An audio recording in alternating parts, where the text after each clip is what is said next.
अस्सलाम वालेकुम जी, मैं हूं मोहम्मद विकास और आप देख रहे हैं ग्राफिक्स गीक। तो जी आज सबसे पहले मैं बता दूं कि जो क्लास होगी वो होगी पैच टूल के बारे में। इस टूल में जो है वो 3-4 टूल हैं जो इसी तरह के हैं। मिसाल के तौर पे सबसे पहला इसमें है स्पोर्ट हीलिंग टूल, फिर है हीलिंग टूल, फिर पैच टूल और फिर कंटेंट अवेयर। जी तो क्लास शुरू करने से पहले मैं आपको बताता चलूँ, थोड़ी सी मेरी मसरूफियात ऐसी थी कि इस क्लास में जो है वो 2-3 वीक का टाइम लग गया। कुछ तो मैं रूम में जो है वो बैकग्राउंड पे आप देख सकते हैं कि कुछ चीज़ें जो हैं वो न्यू हैं। थोड़ा सा डलनेस आती थी जब रिकॉर्डिंग करते थे इस तरह। तो मैंने सोचा कि थोड़ा सा जो है वो इसको मॉडिफाई किया जाए, और कुछ जो है वो मेरी थोड़े से और मसरूफियात थी जिस वजह से जो है वो थोड़ी लेट हो गई ये क्लास। तो इसके लिए माजरत, इंशाल्लाह अगली जो क्लास है वो इसी वीक के अंदर अंदर आ जाएगी। जी तो चलें, चलते हैं क्लास की जाने। जी तो आज का जो टूल है वो अक्सर इमेजेस में इस्तेमाल किया जाता है किसी भी चीज़ को ऐड या रिमूव करने के लिए। यहाँ पे चलते हैं, यहाँ पे इसमें सबसे पहले है जी हमारे पास spot healing brush tool, patch tool, content aware move tool and red eye tool. Spot healing brush tool से लेके पैच टूल तक हम आज करेंगे। कंटेंट अवेयर मूव टूल जो है, अगर इस इमेज में कहीं इस्तेमाल होता हुआ तो लाजमी मैं आपको आज ही करवा दूंगा, अदरवाइज इसको अगली क्लास में देखेंगे। तो स्पोर्ट हीलिंग ब्रश टूल में जाते हैं, सबसे पहले क्लिक करते हैं। यहाँ पे इसकी प्रॉपर्टीज शो हो रही हैं। यहाँ पे मोड है, मोड हमेशा जो है वो इसको नॉर्मल ही रखते हैं। ये ब्रश का साइज वगैरह, हार्डनेस वगैरह, ब्रश का साइज जो है वो आप अपनी मर्जी के मुताबिक रख सकते हैं। मैं आपको पहले भी बता चुका हूँ कि ब्रैकेट के साथ जो है वो मैं इसका साइज इंक्रीज और डिक्रीज कर सकता हूँ। तो यहाँ से भी जो है वो साइज हम इससे इंक्रीज और डिक्रीज कर सकते हैं हैंडल से। आगे है जी टाइप। टाइप में सबसे पहले मेरे पास है कंटेंट अवेयर, यही ज़्यादातर यूज़ किया जाता है। इसमें होता ये है, या इसका मकसद ये है कि अगर मेरे पास इस इमेज में कहीं पे कोई प्रॉब्लम है और उस कंटेंट को मैंने अवेयर करना है, मैं जूम करके आपको दिखाऊं। ये जो छोटे छोटे डॉट्स हैं, ये अगर मैंने इमेज से ख़त्म करने हैं तो मैं सिंपली इसको ख़त्म कर सकता हूँ। ठीक है जी।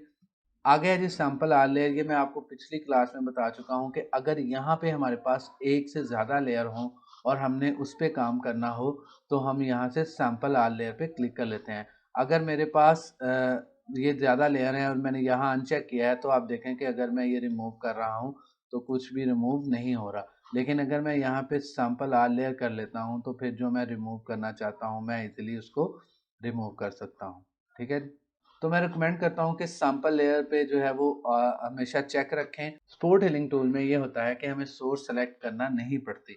जैसा कि हमने कंटेंट अवेयर टूल में देखा था कि अगर हमने कहीं पे भी कोई चीज़ ऐड या रिमूव करनी है, या कोई स्पोर्ट जो है वो रेज करना है, या कोई कंटेंट जो है वो वापस लेके आना है, तो हमें पहले आल्ट प्रेस करके सोर्स सेलेक्ट करनी पड़ती है और फिर इसको यहाँ पे अप्लाई करना पड़ता है।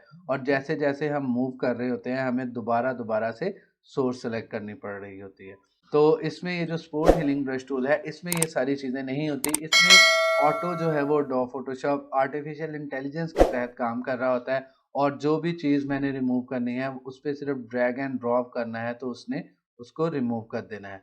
अच्छा, इसमें कभी-कभी होता ये है कि जब हम कंटेंट रिमूव करते हैं तो बहुत सारी चीज़ें जो हैं या बहुत सारे जो कलर हैं वो रिपीट हो रहे होते हैं।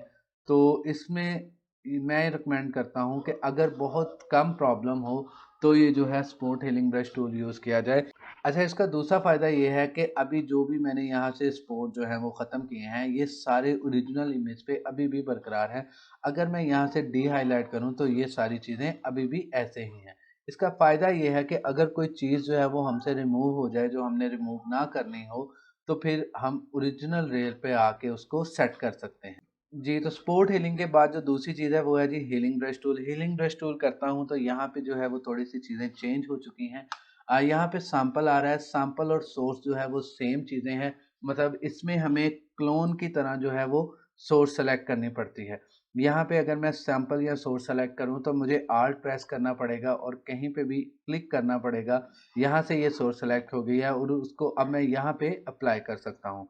अच्छा, अब इसमें यहाँ पे एक और चीज़ आ रही है, सैंपल आर लेयर। अब यहाँ पे मेरा ऑलरेडी सैंपल आर लेयर है। अगर ये करंट लेयर पे हो और मैं यहाँ से सोर्स सेलेक्ट कर भी लूँ तो आप देखें कि यहाँ पे कोई भी चेंजिंग नहीं हो रही। क्यों नहीं हो रही? क्योंकि यहाँ पे मैंने जो एक्स्ट्रा एक लेयर रखा हुआ है उस पे कुछ भी नहीं है, वो एक खाली लेयर है। अगर मैं आपको दिखाऊँ, ये देखें। तो उसमें ये है कि ये वाला जो इमेज है ये नीचे है। अगर मैंने करंट लेयर पे रखना है तो मुझे इसी इमेज पे काम करना होगा, ये देखें। लेकिन अगर मैं यहाँ पे एक और लेयर बना रहा हूँ, जैसे कि मैंने आपको पहले भी बताया कि जब भी काम करें वो एक नए लेयर पे करें, ताकि जो चीज़ें हैं अगर कोई चीज़ मिस हो जाए तो वो ओरिजिनल इमेज पे बाकी रहे। ठीक है जी। तो यहाँ पे मैं रिकमेंड करूँगा कि अगर आप यहाँ से स्पोर्ट हीलिंग या हीलिंग ब्रश कर रहे हो तो यहाँ पे आल लेयर पे क्लिक कर लें। ठीक है जी। उस पे एक ही आ रहा होता है, यहाँ पे करंट और आल लेयर दोनों चीज़ें आ रही हैं। अच्छा, अब हीलिंग ब्रश टूल में एक चीज़ है कि अगर बिलफर्ज मैं कहीं से भी सोर्स सेलेक्ट करता हूँ, तो अगर मैं किसी और जगह पे अप्लाई करता हूँ तो ऑटोमेटिकली जो है वो उस जगह के कलर पिक करेगा जहाँ पे मैं अप्लाई कर रहा हूँ। मिसाल के तौर पे मैंने यहाँ से सोर्स सेलेक्ट की और मैं यहाँ पे आता हूँ, तो आप देखें कि उसने ऑटोमेटिकली जो यहाँ पे ब्लैक हेयर थे उन्हीं को लेके आया है, ना कि ये जो मैंने यहाँ से सोर्स सेलेक्ट की थी। तो जहाँ से मर्ज़ी आप सोर्स सेलेक्ट कर लें। मिसाल के तौर पे मैं यहाँ से सोर्स सेलेक्ट करता हूँ, मैं यहाँ पे अप्लाई करता हूँ, तो आप देखें उसने ऑटोमेटिकली जो है यहाँ से कलर पिक कर लिया है।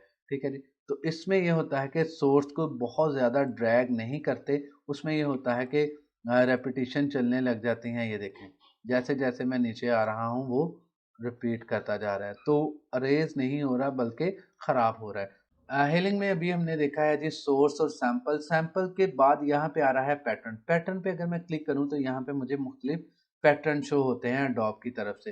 अच्छा, पैटर्न कभी भी यूज़ नहीं होते। अगर मैं इस पैटर्न को अप्लाई करूँगा तो आप देखेंगे यहाँ पे वो पैटर्न बनता आ रहा है। तो हमने कभी भी किसी भी इमेज में ऐसा काम नहीं करना होता, तो इसलिए हम पैटर्न को यूज़ नहीं करते, सैंपल पे ही रहते हैं।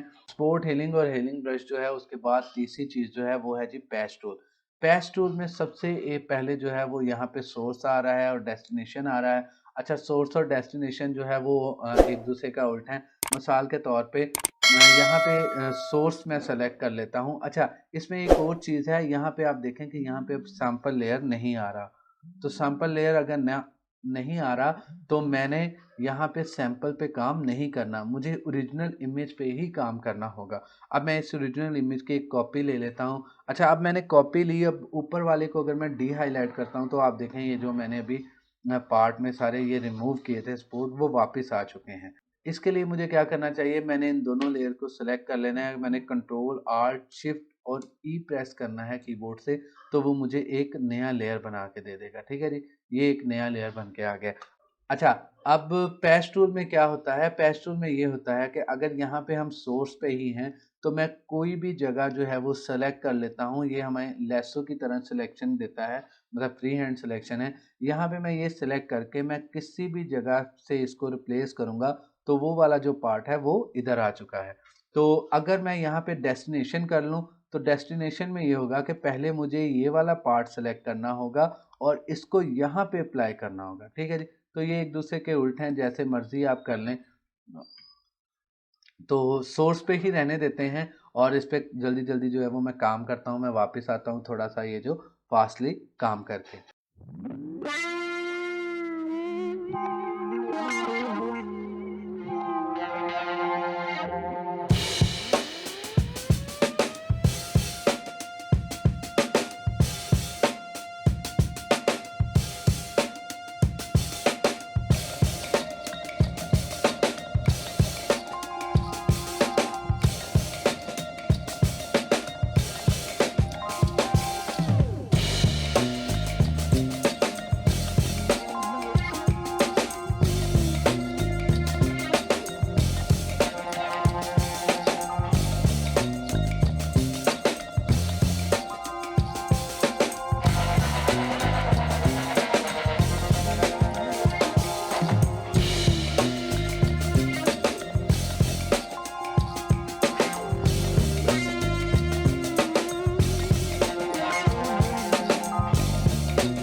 जी, तो इमेज जो है वो रेडी हो चुकी है, बिफ़ोर और आफ्टर जो है वो आप देख सकते हैं। इसमें मुझे कहीं-कहीं पे जो है वो क्लोन टूल भी यूज़ करना पड़ा और बाकी जो है वो मैंने तीनों टूल स्पोर्ट हीलिंग हीलिंग और पैच टूल यूज़ किए हैं। अगर आपको इन तीनों टूल की समझ ना आए, कोई बात जो है ऐसी वो ना समझ आए, यूज़ करने में जो है वो कोई मुश्किल पेश आ रही हो, तो आप जो है वो मुझे क्वेश्चन रेज़ कर सकते हैं या कमेंट सेक्शन में बता सकते हैं। मैं कोशिश करूँगा कि मैं उसका जो है वो फीडबैक क्लास में दूँ। जी, तो इमेज अगर आपने यही डाउनलोड करनी हो प्रैक्टिस के लिए, तो मैं इसका लिंक जो है वो डिस्क्रिप्शन में दे दूँगा। आज की क्लास का इख्तिताम यहीं पे होता है। फ़ी अमान अल्लाह, दुआओं में याद रखिएगा। अल्लाह हाफ़िज़।